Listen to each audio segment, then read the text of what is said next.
Hi everyone, in this video I'm going to show you how to get started with dbt and Databricks and just a really fast, really simple setup and get you running with your environment in a few minutes. Now, before we jump into the demo part of this video, I just want to clarify one important concept. dbt is strictly for data transformation purposes. Of course, we got some other features in dbt Cloud as well, but for this part of the demo and for dbt in general, we are talking about data transformation. If we are talking about ETL, this means we are not talking about the extracting part or the loading part of ETL, but strictly the transformation. So it expects you to have some data already inside your data platform. This, for our case, will be Databricks, and we will work with that. We're going to jump into the demo, but right before we do that, I'm just going to show you how you can set up a trial account. And for that, you're just going to Google Databricks free trial, click on the first link, and then you will already be able to create your trial account here that I will have set up already for this demo, but you can do that in 1 minute or so yourself, and then you're essentially ready to go. So here we have our Databricks environment set up already, our workspace. And if we now want to launch dbt, the easiest way essentially is we go to the marketplace section of it, where we have like different vendors of Databricks with already simple connect settings set up. And we can search for dbt, or as you can also see, dbt Cloud is already listed in here in this list, fairly easy to find. And then we can open this integration. For me, I already have that set up. So as you can see, this is already connected through the Partner Connect, but for you, you just have to enter some basic information. Essentially, if you don't have any dbt account already set up, you can just type in the email that you used for the Databricks trial account, and then it will use the same email to create a dbt trial account for you that you can use for this purpose as well, with every credential already put in and all the connection settings already set up. After that, it will open like the dbt Cloud dashboard. So this looks like this. You're already here on the front page of it. You can see here's the Databricks Partner Connect trial. And after that, if we want to get started, we simply click on the studio. That will take a second to load and to start. And afterwards, this is like an empty project. And here we will start with initializing a dbt project. So I'm going to click the button, and then we can see what happens in the background. And now you can see like a lot of files and some SQL models here as well. And here the whole folder structure of it is in the File Explorer. And if we simply look into the models example folder, here we can already see some first dbt models.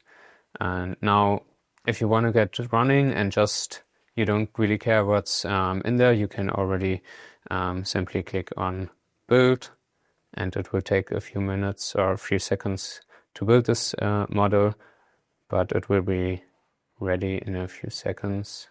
And as we can see here, like 3 things happened, like the model build, then a not null test and a uniqueness test. But as we can see in our SQL code, we are basically just creating one row with a 1 and one row as a null SID.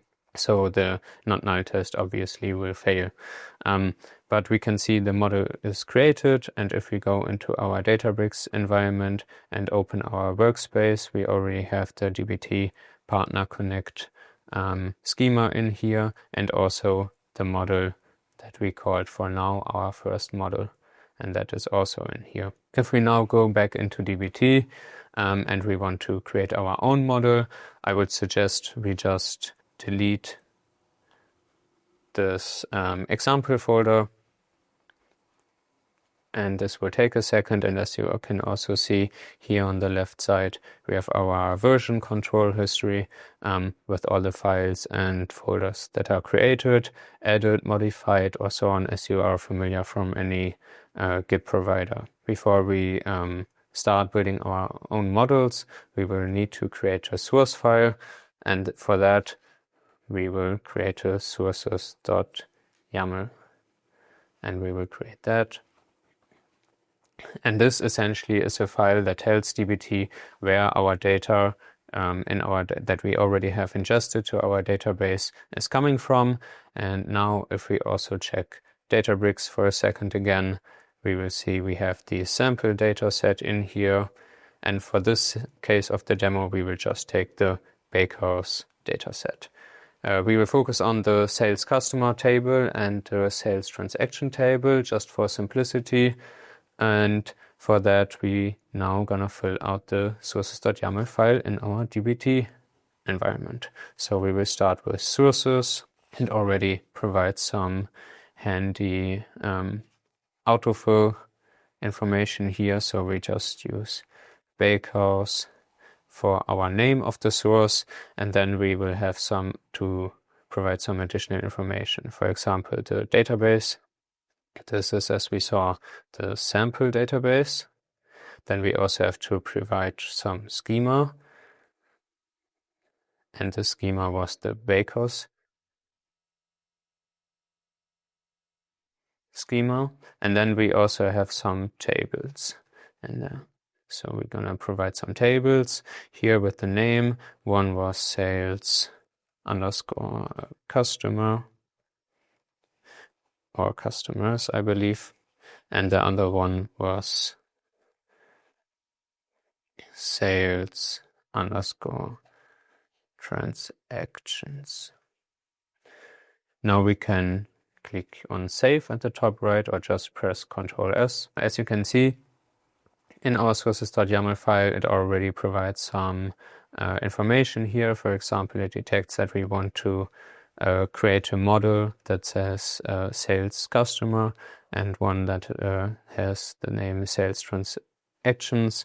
And for that, we can click on this generate model. And it will take 1 second to generate some simple staging model for us. And now, as you can see, it created the staging model, and we can save that. And it's just some simple CTE where you can see it leverages the dbt sources macro, which is Ginger syntax, and it uses our bakehouse source that we defined and the sales customer table that we defined as well. And then it has some renamed CTE here, but it doesn't do any rename that is for us to do. So for example, if we would do first name as name, then it would rename this column as name. And then we can run this model and build it, and for that we can simply click this button below, and this will take 1 or 2 seconds, and then the model should be built and should be inside of our database. And as we can see, it ran successful, the build passed, and here we got some debugging information that it said, okay, it ran in 1.7 seconds. And now if we go into our Databricks environment and refresh, and then we go into our Partner Connect schema inside our workspace, we can see our staging view. And here we have the stg underscore bakehouse underscore sales customer view that is created now with all our columns. The first name column was renamed to name, and this is basically how we create our first model inside of Databricks. And you have that data in here as well. This is coming from our sample bakehouse data, and now we can do that same thing with the transactions as well. So let us generate our staging model. Now we have that as well. We can save it. And as you can see on the left side as well, it created some subfolders just for project structuring, right? So we got some staging folder, and inside of that we got a bakehouse folder, and there we got the stg underscore bakehouse underscore sales transactions as well. This is a SQL file as every dbt model, and if we run that as well, It should take 1 or 2 seconds, and then we will also have our transaction view inside our Databricks environment. So if I refresh here, it popped up. So now we can see the SDG Baker sales transactions as well. Okay, now we have created our staging models, and if we want to create some dimensional model, for example, now ourselves, we can do that by simply creating a new file, but for the sake of this demo, I will create a new folder as well. This is called marts, like information marts, where we create our dimension. Then inside of that, we will create a folder, a file. This is called customer _g for dimension.sql, because every model is an SQL file. And then we will simply look inside of our staging table. What columns do we have here? Okay, we're just gonna do that and use all of our columns. And I see we have the country here as well. So I know that in the data there's also multiple countries. One of them is the USA. So we will include some simple where condition where we filter on customers in the USA. So I will do that in a second, and then I will come back to you.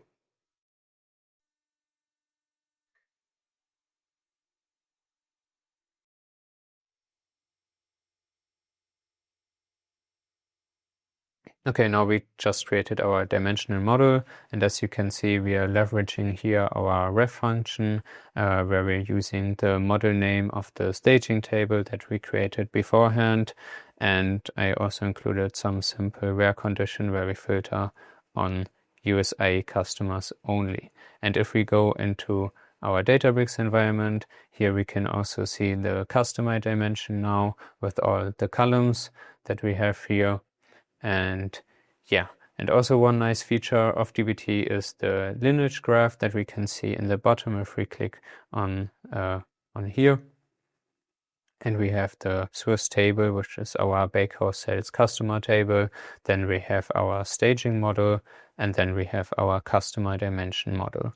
And this is like quite a nice feature of dbt, so we can always see where our data is coming from. And that's basically it. And what we can also do is we can create on the left side here, we can commit our new changes. So for example, we now created our first model, created models, and basically do that as a commit message. And if we commit these changes, we will see in a second that it committed these changes to the main branch now. We could also create additional branch and make commits on there, and we can also change branches if we want or not. And we can also include other Git providers, for example, GitHub or Azure DevOps or GitLab or whatever you are using. Right now we are just using the default managed repositories by dbt, but feel free to change that and use whatever you want, essentially. And then you can also create pull requests and other things throughout the dbt studio here as well. But just as a simple demo, I think this is sufficient, and this should show you how the dbt studio is functioning and how you create your first models with dbt and Databricks. And that was our Databricks and dbt demo.